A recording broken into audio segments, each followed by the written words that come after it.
I'm Doug Buchanan. Thanks so much for joining us today for Sundays in Song. And I'm here with the co-directors of Musica Spira, our ensemble in residence for 2023-2024. Thank you so much for being here. Could you please introduce yourselves? Hi, everyone. My name is Paula Most, and I am a professor at Peabody and a harpsichordist and organist. I play mostly in the Baltimore and DC area. And I am Grace Srinivasan. I'm a soprano, and I do all the gigs in the Baltimore and DC area. So we're really Excellent. It's so wonderful to have you both here, but also to have Musica Spira's ensemble in residence this year. The choir and I are already working on some of the choral works that we'll be doing with you as part of the May concert, the Queen of Heaven concert. So we've got that to look forward to. But we more imminently, we have a concert coming up on September 29th, Friday, September 29th at 7:30.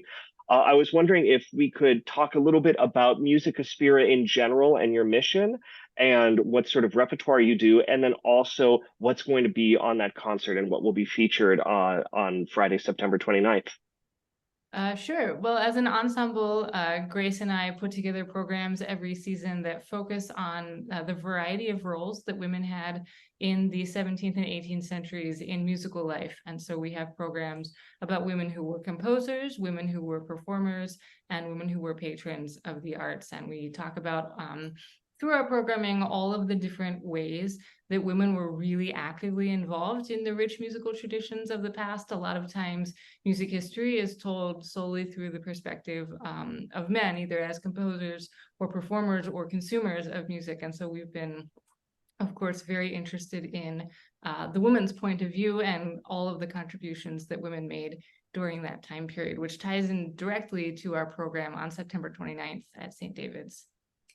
Yeah, and the program sort of, as we sort of go repertoire hunting a lot, because a lot of this music is not often performed, right? I mean, we do some of the sort of the great hits of the canon. We love our Handel and all of that. And, going at it from the perspective of the sopranos who sang Handel's repertoire, for instance. But when you look at music by women, with a few notable exceptions, most of it is not only underperformed, but sort of not even necessarily published in modern edition and things like that. So we do a lot of sort of days when we're both on our computers and kind of scouring the internet for fun music. And this program kind of stemmed from that. I think we've been looking at a lot of music by nuns, partially for our concert in May, but just because it's been fascinating to find more and more of it. And we stumbled on a few pieces in this program by Cozzolani and by Ruska that were about obviously both nuns performing, within these cloistered environments, and obviously their subject matter is sacred. And we found a piece that was about Eve, which is kind of rare.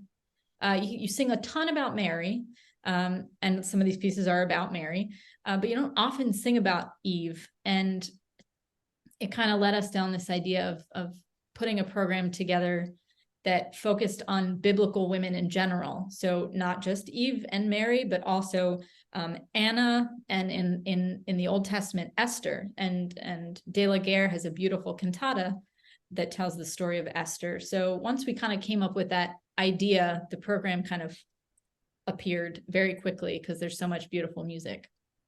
And we've called the concert Her Perspective because we're so interested in not just women composing music, but in the idea of women telling the stories of other women, because so many of the historical narratives that we have about women are told from the perspective of men. And so we were very interested in putting together a program that was specifically from the woman's point of view when telling the stories of these historical women heroines of the Bible.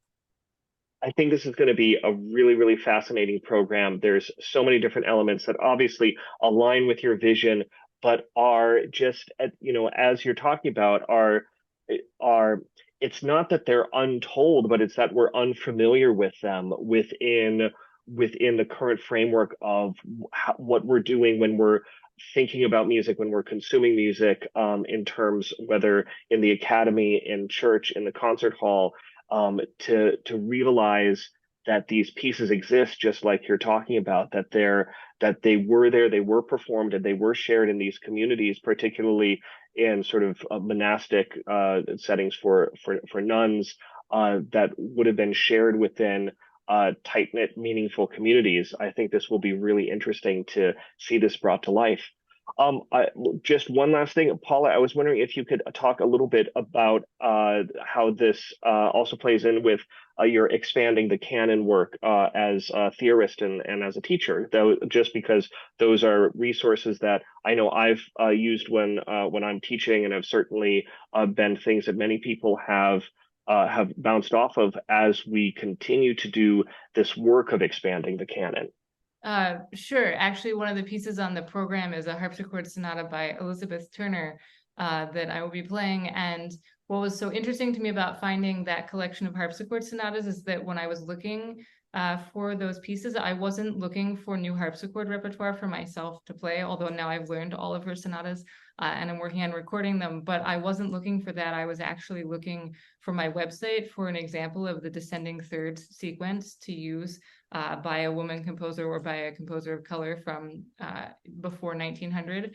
And I happened to find her collection of music because on the very first page of her first sonata, there is the perfect example of a descending third sequence. And I hadn't found one elsewhere. And so, you know, a lot of this repertoire is repertoire that I teach to my students. In classes, I teach a graduate seminar at Peabody on expanding the music theory canon, and we start right away with a really big Strozzi cantata, and this program has a big Strozzi cantata on the program. So a lot of this, the repertoire is repertoire that I perform a lot, and also that I teach to my students in a variety of, at a lot of different levels in different types of classes. And so it's really exciting to get to be able to, you know, professionally perform the music that then is also being taught to my students in class. And I think makes it meaningful for them. They're like excited to come to concerts because it's like we just analyzed this whole piece in class, and now, right, you can come to a concert and hear it live because there's not a recording. So you have to come to the concert because there's no recording, right? It's always exciting. It's exciting when we have those opportunities as performers, as teachers, as people who are learning to study a piece of music, to get into it, and then to see it brought to life. And when there are no recordings, there's you know, at once a feeling of sort of, you know, being a trapeze artist without a net, but also How do I learn this piece? exactly what, you know, what's going on. But then also there's this feeling of like as long as we're trying to do it genuinely and in an informed manner, we're sort of the prime interpreter of it. There's no there's nothing that it's being compared to. So there's so much flexibility and joy that can be brought into that creative experience. So I think that'll be really exciting for us to be a part of as listeners, as you bring this music to life.